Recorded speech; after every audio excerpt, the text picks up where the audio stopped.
All right, guys, we are going to look at FDR and the New Deal. Now, FDR comes after Herbert Hoover and his, in so many ways, spectacular lack of really doing anything.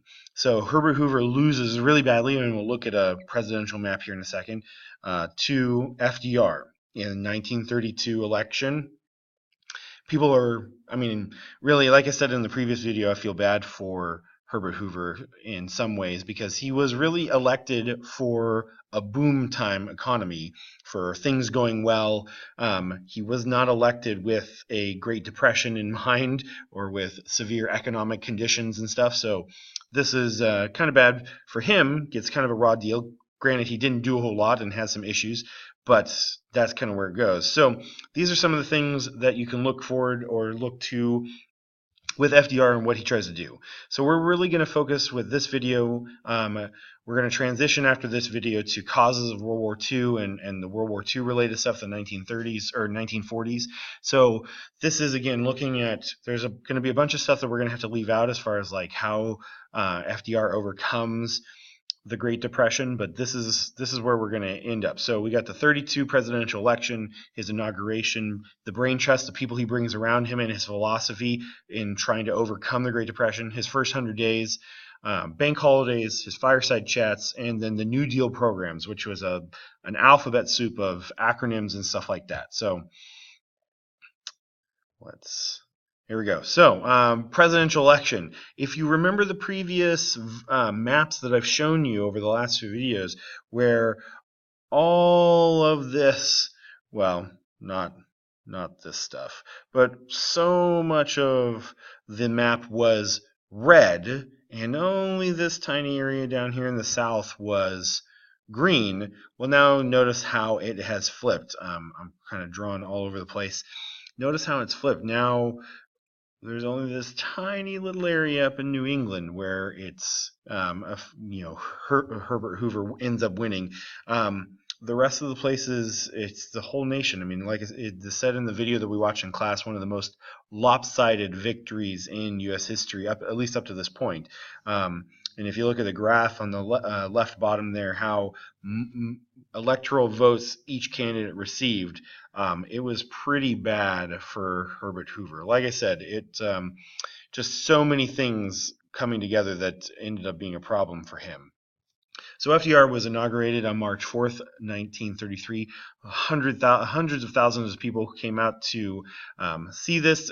Now, again, this is, it's not all safe and good, and FDR did escape narrowly an assassination attempt, and the mayor of Chicago ended up being assassinated. But for a lot of people, this was good. It looked like we were on the right course. His famous line, "We have nothing to fear but fear itself," right? And that's really kind of the philosophy that he had about, okay, let's not live in fear, let's move forward. And this whole idea that he is the new captain, that he'll be able to right our ship, that he'll fix the ship of state, it's right in here. The ship of state, that he'll correct us and get us back on course, and that's what people really believed about him. And there was an optimism to all of this.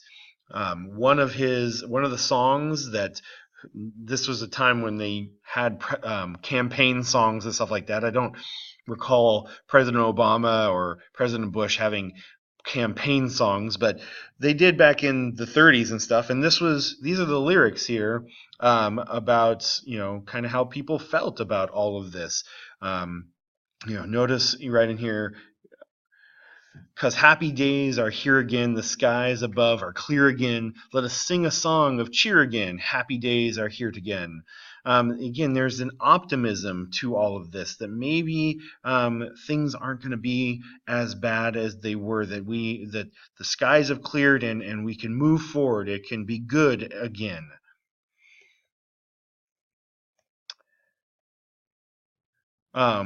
This cartoon depicts FDR as like the doctor helping a sick nation. Note the wounds are economic woes such as banking, war debt, budget, and farming, right? You got your doctor is, confidence in your doctor is half the battle. So you got Roosevelt, you got banking, you've got depression, budget. Some of these are a little bit harder to read, but he's the man who knows what needs to be done. He's here to fix the problems. And he did that in part by bringing and putting people around him that really helped him organize and plan for what he wanted and how he was going to do things. He surrounded himself with brilliant social, economic, and political thinkers as advisors to help develop strategies to pull the nation out of depression. Many of these ideas came from a British economist named John Maynard Keynes. And Keynesian economics, which we'll talk about on the next slide, became a major influence in American economic policy going forward for the next, up till this day. Keynesian economics is still something that we deal with and use. And that Keynesian economics had this idea of priming the pump, that the government has this job to kind of prime the pump. Based off the works of Keynes, he argued that, and this reflects FDR's philosophy, he argued that money should be invested in people and the working class. Spending would then increase with new money in circulation. As spending increased, it was expected that business would expand to meet new demand and hire new workers. This would bring on more spending and more growth. This plan was the opposite of Republicans' plans, described as by Hoover and earlier leaders. They had believed in supply side or trickle down economics. In this philosophy, money was invested at the top in business, and then business would expand, hire new workers, and this in turn would spur on spending and on further economic growth. So this is still to this day an argument between more conservative or groups, not always just Republican, and more Democrat or liberal groups, again, not just Democratic groups, about what is, again, that role of government. Should the government, spend money in certain places, and where should they spend that money? For Keynesian economics, that belief that if the money is going into the hands of the middle class, to people who are going to spend, they'll spend, and then government or a business will adjust and produce more to meet that new demand.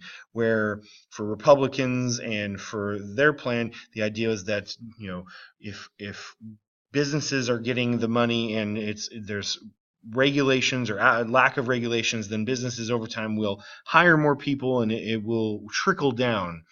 So there's still an argument about that. Now, Hoover had his issues and didn't do much, and so when you compare that to what FDR ends up doing, it's pretty amazing just to contrast the two's what they ended up trying to do. So every presidency, they have like 100-day plan when they first come into office. What are they going to do for the first 100 days? And so FDR's 100 days were pretty jam-packed. And in fact, he would have a second 100 days where he had another 100-day plan that would come later.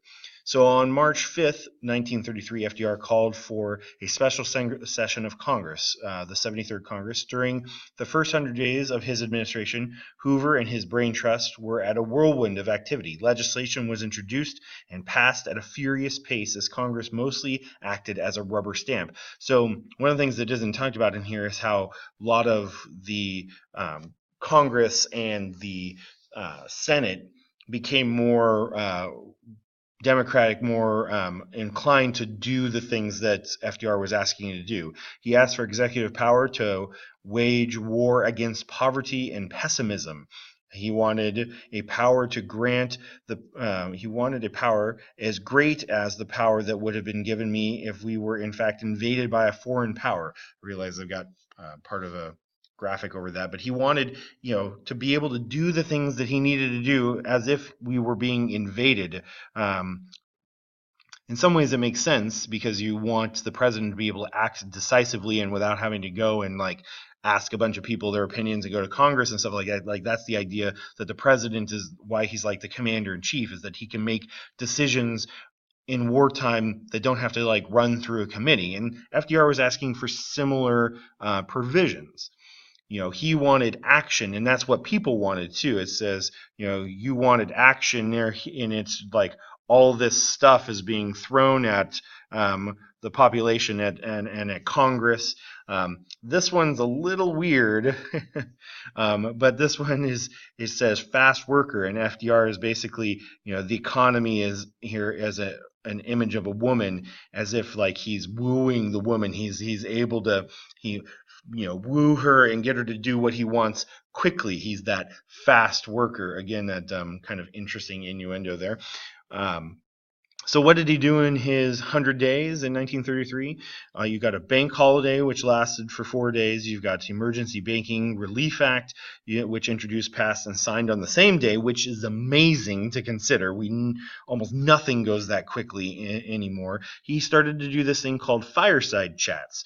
These were informal, basically news or radio broadcasts where he would just talk to the American people about the things that he was doing and what he wanted to accomplish and all this stuff. And then this alphabet of soup of things. And we'll look at all of these with the AAA and the NRA, which is not a National Rifle Association, and the PWA and the CCC, which they talked about in the video, and the FERA and the TVA. So many acronyms for so many things. But they all were intended to help struggling Americans. So let's look at some of the things that he did. Relief, his focus was on relief, reform, and recovery. Many of his programs combine elements of all three of these pieces. FDR closed the banks for several days in order to infuse money. We saw this in the video. In order to infuse money, so that all the banks had enough cash on hand to deal with people coming in who wanted to do it. It was a way to reassure people about their banks. He used the fireside chats to explain his plans, his programs to these people. Now, I had originally intended for us to listen to a part of that, but it's really, really long. But essentially, he just kind of sat down and explained it to people, why he was doing the things that he was trying to do, trying to reassure people that they didn't have to worry so much. He developed during that, here's some more of this alphabet soup stuff, Agricultural Adjustment Act. Farmers got credit from the administration for loans in order for the first 7 months. The AA paid $100 million to plow up 10 of the 40 million acres planted for the 1933 season. This became a price support technique. Wheat and corn farmers were paid not to plant, which might seem odd, but you don't want surplus. Surplus makes things too cheap. So if you have fewer things, then prices go up, which means farmers are making more money. Hogs were killed to raise pork prices for farmers. Again, they're just killing them. They're not using them. The AA paid farmers to kill 5 million baby pigs and 200,000 sows, like the mothers. The results of the AA intervention were that by 1936, farm income was up 50% and surpluses were reduced, and thus leading to prices increasing. This is what they were trying to do. This is what is important about this, is that by reducing surplus, it made prices go up, which meant that farmers were making more money. And then I'm going to go. So then we got the National Industrial Recovery Act, the NIRA, which organized the National Recovery Administration, the NRA. This was antitrust laws were put in order to prevent monopolies and stuff like that, and and some were suspended. Businesses were asked to voluntarily allow codes to regulate wages, hours, and prices. This is where you have a 40-hour work week with a 40-cent minimum wage. So it was voluntary. It protected the rights of workers and organized so that they could organize if they wanted to. But eventually it was declared unconstitutional by the Supreme Court 2 years later in 1935. In fact, again, they sing a lot of weird songs about things. There was a song called the NRA Blues. I may put it online for you can listen to it. It's just weird and fascinating at the same time. This song about the NRA. This video we're going to watch here is a propaganda, which not all propaganda is bad, from the NRA about why people should hire guys. So let's take a watch on this one. Oops, it didn't play. Let's try to get it to play.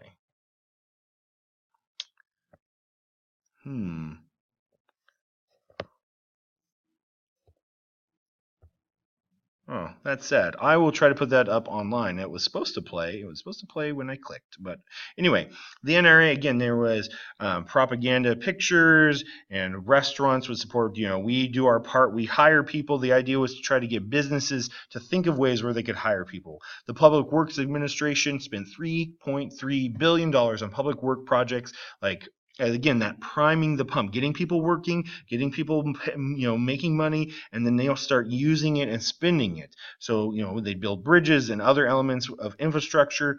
The PWA gave construction jobs to unemployed workers, where again building buildings, building bridges, building roadways.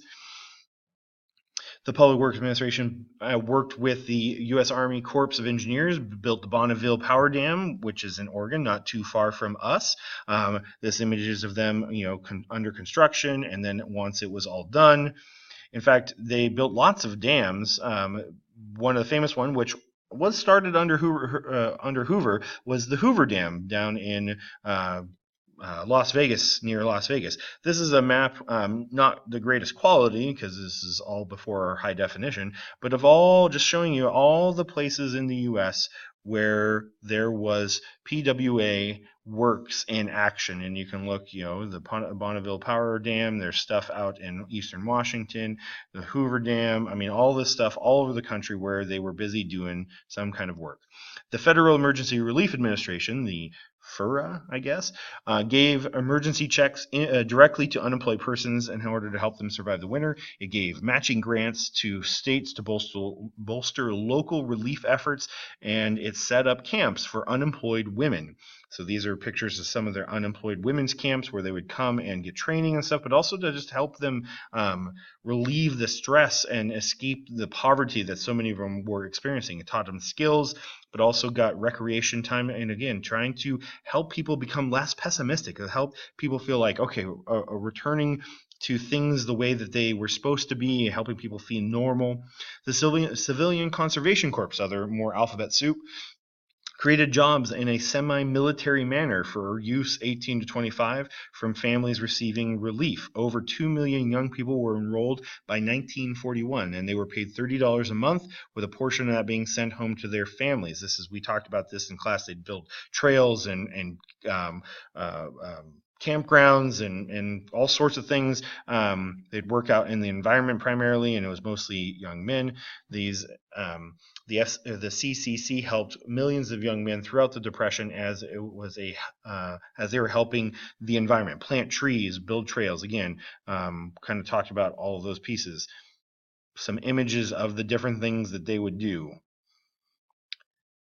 The logging stuff makes me nervous.